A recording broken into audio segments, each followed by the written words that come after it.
I'm Trinity Anderson, the producer and narrator of Plog Vlog. Today, while traversing the highways between Brisbane and Sydney, we're exploring whether complex hobbies can protect our aging brains from cognitive decline. Let's head out to listen to my foster father pose the focus question for this week's video. I'm on a 700-kilometre journey in a borrowed electric vehicle between Brisbane and Sydney. And along the way, I'm doing one of my favourite things, and that's thinking about complex ideas. Now, I'm not the sharpest tool in the shed, but I do like the inside of my own head. And the question I'm asking myself is, does a complex hobby like doing these Plog Vlog videos help a person from becoming dumber as they get older? So I'm going to explore that idea in front of a giant prawn at dawn. If my aging brain is correct, the sun's coming up there. So Brisbane is about 200 kilometres as the crow flies that way, and Sydney is about 500 kilometres as the crow flies that way. But it's not really my aging brain that I'm worried about too much. What got me thinking about this whole getting dumber thing is that there's research showing that young people are getting early onset dementia, which what that means is that there's voids forming in their brain that they can pick up in scans that are similar to what happens to old people as they get dementia. I'm wondering if young people and old people can actually reverse or delay that by doing complex hobbies that require a lot of cognitive input, but also like physical activity, like moving over varied environments and things. So I'm going to do some research on that. Oh, this is a wobbly rock. So I'm going to think about that. I'm going to do some research on that as we make that 500 kilometres that way. And along the way, I'm also going to pick up cans and bottles to fund the Christmas campaign. My foster father is touching on the biological concept of neuroplasticity. Despite his description of voids forming being a clumsy simplification of neural atrophy, the basics are correct.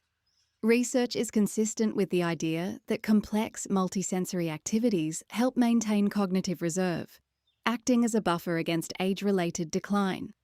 Before he starts untangling the rest of the science on the road to Sydney, it's time for a short intermission. A chance for me to tell some of my mother's story. It is late August in 1993, and my mother Liz and her childhood friend David had taken a bus to Pamukkale in Turkey, hoping to see the famous snow-white calcium terraces. But instead of a serene natural wonder, they stepped into absolute chaos. The terraces, called the Cotton Castle, were swarming with tourists and aggressive vendors relentlessly selling everything from tablecloths to bird whistles. For David, the sheer volume of humanity and overlapping shouts felt like needles being pushed into his brain. This simmering exhaustion finally boiled over at lunch. They watched a local vendor sell 3 Turkish pizzas to a German family for 50,000 lira each. When the vendor tried to charge David and Liz the exact same inflated tourist price, David stubbornly dug his heels in. What followed was a drawn-out, highly tense battle of wills over what amounted to a few dollars. They eventually won the standoff, securing 2 pizzas for the price of 1. But as Liz watched David eat, she could see his jaw was tight and his eyes were tired. The victory was entirely hollow. The confrontation had cost him far more in mental energy than it had saved in cash. He just stared off into the distance as he chewed. When I spoke with David recently, he told me that this specific day was the first time he started to understand his own introversion. He didn't know the word yet, but he realized a hard biological truth about himself. To function properly, his brain required regular, dedicated time away from the noise of humanity. He told me he had started desperately looking forward to reaching Africa, imagining it as a quiet continent where he could finally sit in silence. My mother, however, loved the hustle and bustle. She thrived on the sound of humans. It was quiet times inside her own head that she dreaded. David said to me, perhaps that's why she drank when she was alone, to quiet the demons when the sounds of humans couldn't.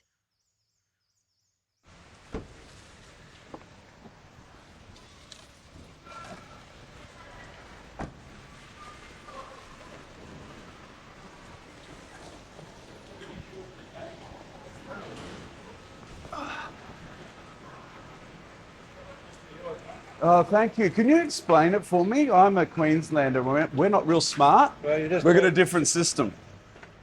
just put them all in one by one. Yeah. And sometimes you got to turn them around. Oh, a little bit. yeah. See, that might not be an eligible one. They don't want that one. They don't want it? Yep. But you do that, and then at the end of it, you press a button and get a voucher that you Yep. can go to Woolworths and collect. Awesome. Yeah, thank you. Yeah. Let's see how this goes.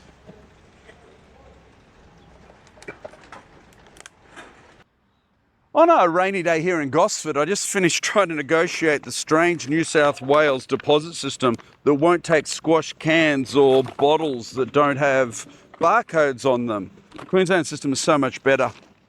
But anyhow, back to the question of whether complex, cognitively difficult and physically difficult hobbies can help a person from becoming dumber as they get older.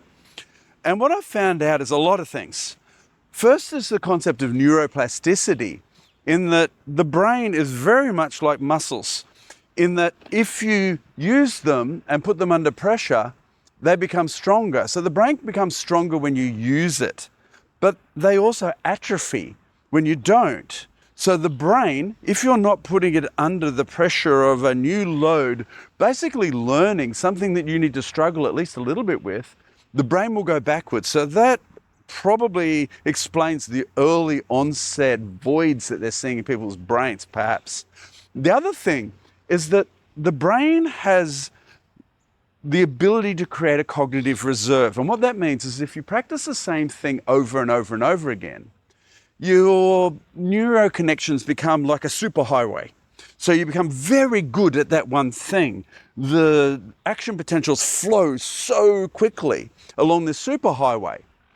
But if you're a person like me who loves to learn lots and lots and lots of different things, you instead create a network of neural connections that aren't as strong, but they actually sort of give you a bit of a compensation if your superhighway breaks for some reason.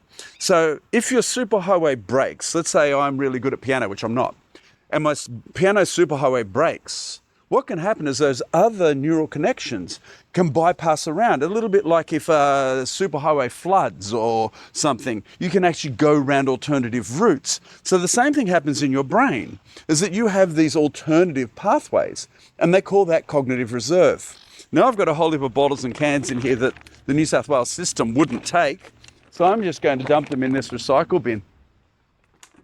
Sacrifice them for the good of the planet rather than the good of the Christmas campaign. There we go. We've come to the lower Macdonald River region of New South Wales. Sydney's over that way, Warragamba Dam is over that way, and there's 2 donkeys down that way. Let's talk about those brain training apps that are supposed to be able to help you with brain decline in age. What the research has found is that they don't help with that. What they do is they help you become really good at tapping at a screen and really good at handing your money over to the people that make the brain training apps. They don't actually help with generalized brain functioning in the real world. Hey, donkeys, you think that'll do? That'll do, donkey. That'll do. Something that is looking really promising, though, is the rise of what they're calling the grandma and grandpa hobbies. These are multi-sensory, complex, tactile hobbies that people in like our grandparents' days used to do. Let's think about things like complex knitting, crochet, even sort of like building things like motorcycle engines, which is something that I'm actually looking at doing, is actually doing my own servicing on the new motorbike, on the new Boda, the CB125 that I got recently for doing plogging.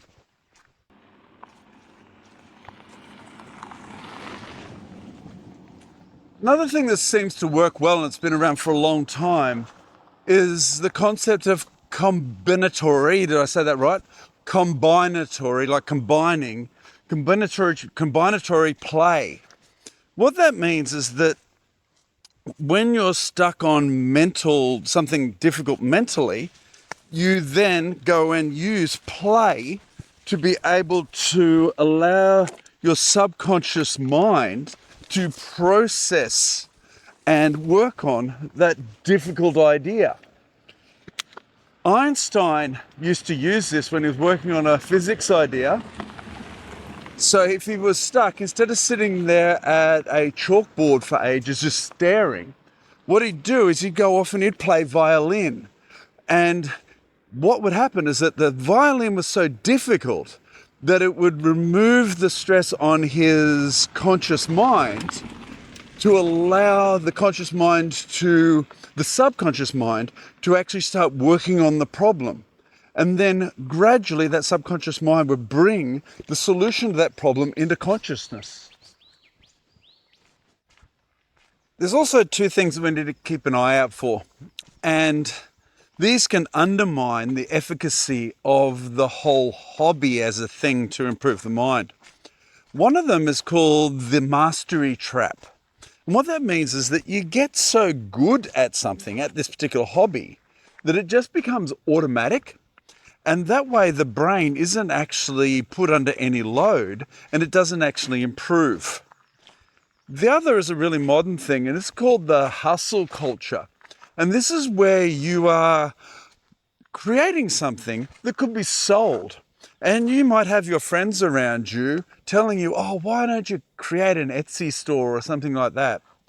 And then all of a sudden, what used to be your thing that you stepped away and challenged yourself with suddenly becomes so stressful that you end up with the, cortisol, right?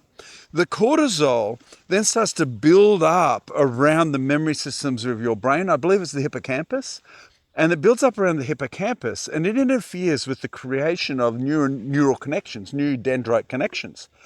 And because of that, it can actually interfere with the processing and growth of your brain. Maybe it even sets it backwards, because the stress of actually earning money from what used to be a productive, healthy hobby then actually interferes with the growth of the neural structures inside your brain, sending you backwards.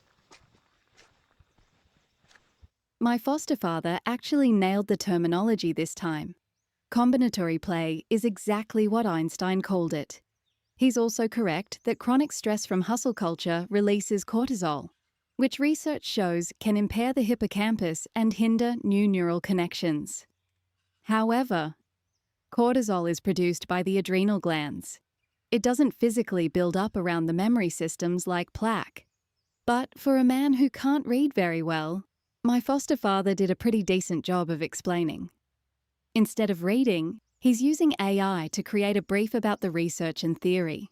He then runs a veracity check on this brief before entering it into another AI that creates a podcast for him to listen to. He uses that to learn the ideas that he then narrates. We've decided to post these podcasts on a companion YouTube channel called Study Notes, alongside some of the extra footage that he captures while filming these Plog vlog episodes. There's a link to that channel in the description if you would like to hear more details about these concepts. Now, let's sum up what all this means for your own routine.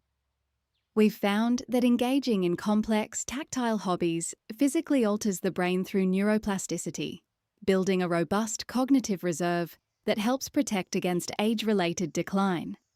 However, to actually reap these benefits, you must avoid the mastery trap by ensuring the hobby remains continually challenging, and you must avoid the hustle culture trap by keeping it unmonetized and free from chronic stress.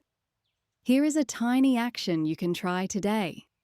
Engage in 10 minutes of a complex analog task that you are currently quite bad at. Whether that is attempting to juggle, practicing a few chords on an instrument, or trying to sketch a tree. Just let yourself be a frustrated beginner. My foster father used to be frustrated by learning to skip rope. You can see the next episode hovering on the left as he practices, and our compilations are over on the right. And please, pick up 5.